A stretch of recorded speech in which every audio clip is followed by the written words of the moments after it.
पंडितानं च सेवना पूजा च पूजयन्तं पूजा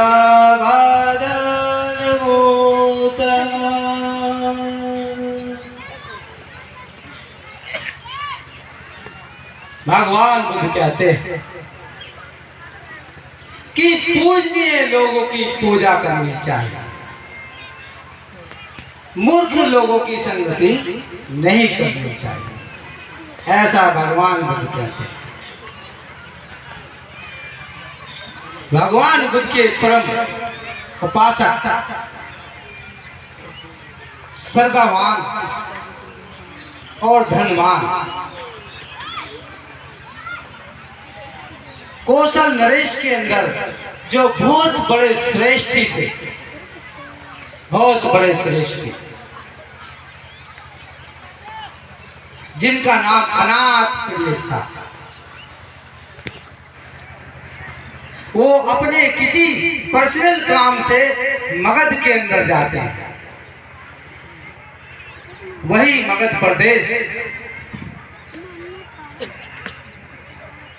जहां के राजा बिंबिसार, क्योंकि जब भगवान बुद्ध ने ज्ञान प्राप्त नहीं किया था तो वो मगध के जो नरेश जो राजा थे, उन्होंने उनसे आग्रह किया था कि जब सिद्धार्थ आप ज्ञान प्राप्त कर लो, नई प्रकाश की प्राप्ति कर लो, तो मगध के अंदर आप जरूर आओ, मैं आपसे प्रार्थना करता हूं। तो भगवान बुद्ध को उन पंचवर्गीय भिक्षुओं को जब ध्यान और वो ज्ञान दिया तो उन्हें बिंबिसार की याद आई, तो चल देते मगध के लिए। अनाथ पिंडिक किसी अपने पर्सनल काम से मगध के अंदर गए थे। मगध प्रदेश में वहां की जनता, वहां के राजा और वहां के बड़े बड़े श्रेष्ठी और महाराज बिंबिसार अपने परिवार सहित भगवान बुद्ध के पास आए थे।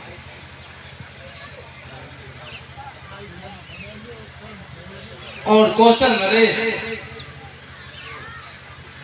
जहां के प्रसन्नजीत थे, वहां के जो खजांची थे अनाथ पिंडिक, वो जब वहां जाते हैं तो उनके जो रिश्तेदार थे, उनके पत्नी का भाई, उसने बहुत सारे हलवाई लगा रखे थे, सारा नगर साफ कर रखा था और सारे में लाइटिंग सजा रखा था।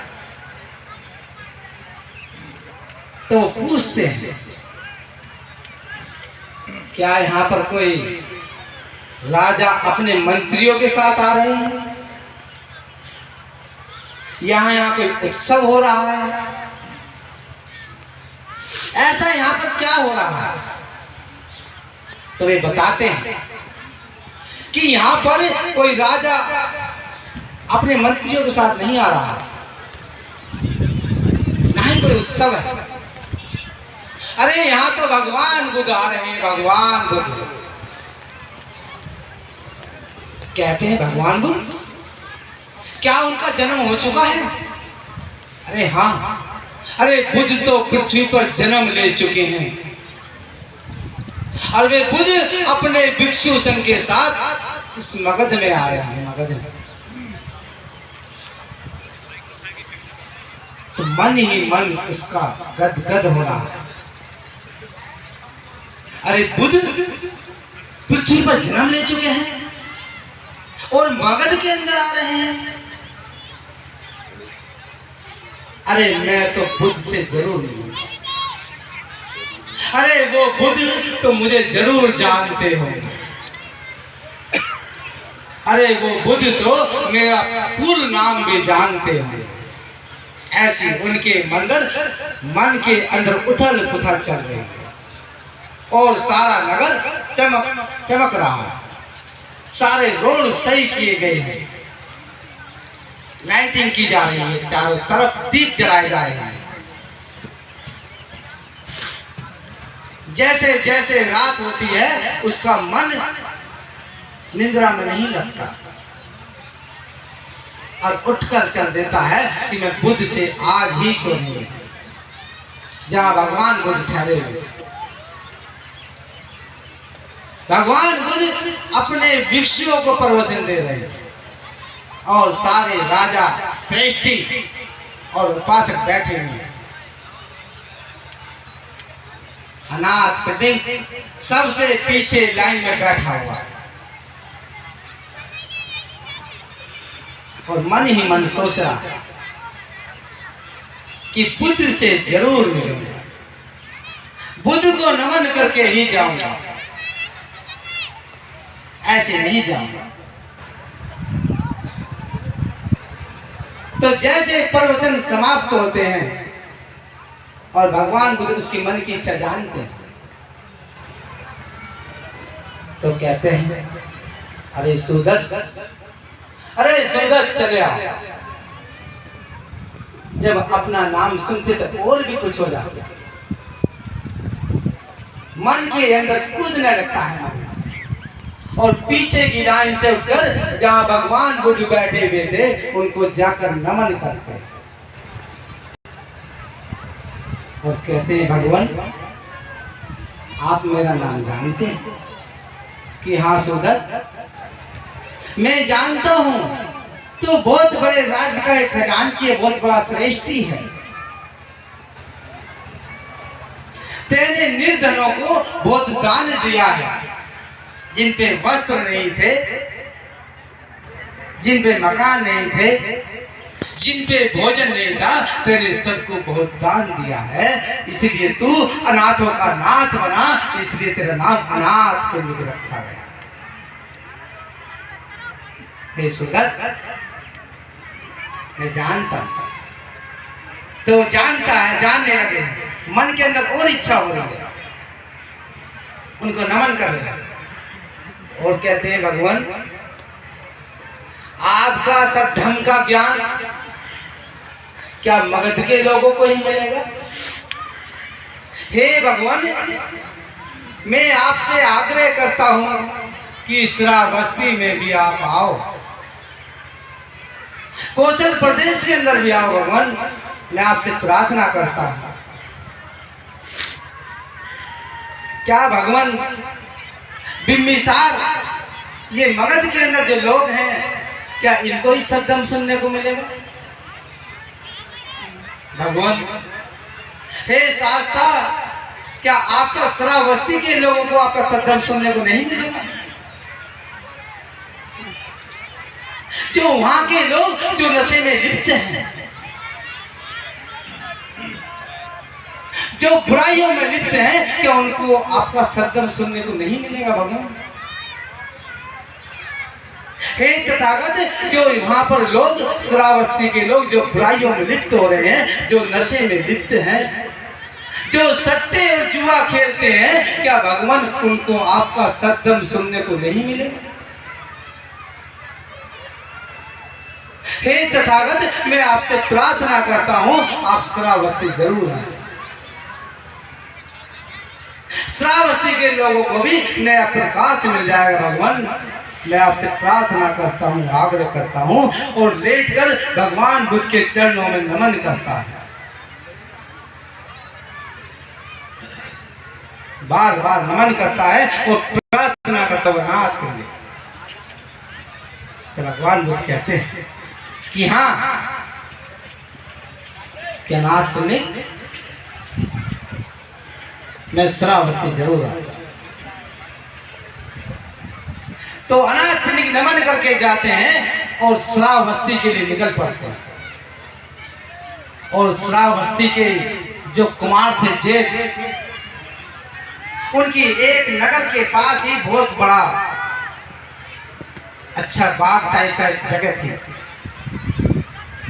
उनसे प्रार्थना करते हैं हे जेठ कुमार ये पृथ्वी आप मुझे दे दो, ये पृथ्वी आप मुझे दे दे, मैं इसको जो आप कीमत चाहते हैं वो कीमत दूंगा। तो जीत कुमार मना करते हैं कि नहीं, ये पृथ्वी मैं आपको नहीं दे सकता। तो बार बार प्रार्थना करते हैं, आग्रह करते हैं हमको।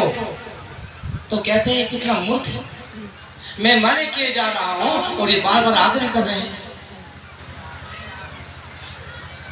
तो अपनी मन चाही कीमत लगाते हैं और कहते हैं कि जिस पृथ्वी पर जहां तक तुम्हारा स्वर्ण बिछा दोगे वो पृथ्वी तुम्हारी है।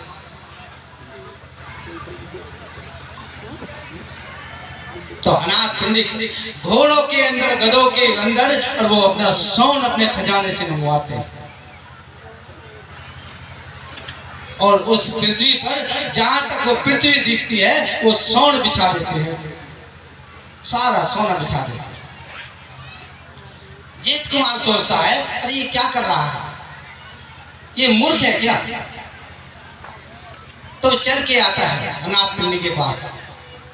हे अनाथ पिंडी, तू क्या करना चाहता है, तू इतना धन क्यों बर्बाद कर रहा है। तो कहते हैं हे कुमार, तुम नहीं जानते, यहाँ तथागत भगवान बुद्ध के लिए मैं एक विहार बनाना चाहता हूं। वही भगवान बुद्ध जो लोगों को सद्धर्म का मार्ग देने वाले हैं, मैं उन भगवान बुद्ध के विहार बनाना चाहता हूं।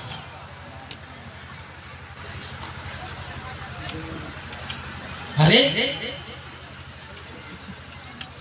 तो यहाँ के लोगों के लिए भलाई कर रहा है, इन लोगों के लिए जो यहाँ के लोग मूर्ख हैं, नशे में लिप्त हैं, जो जुआ सट्टा खेलते हैं, तो इनके लिए अपना धन बर्बाद कर रहा है।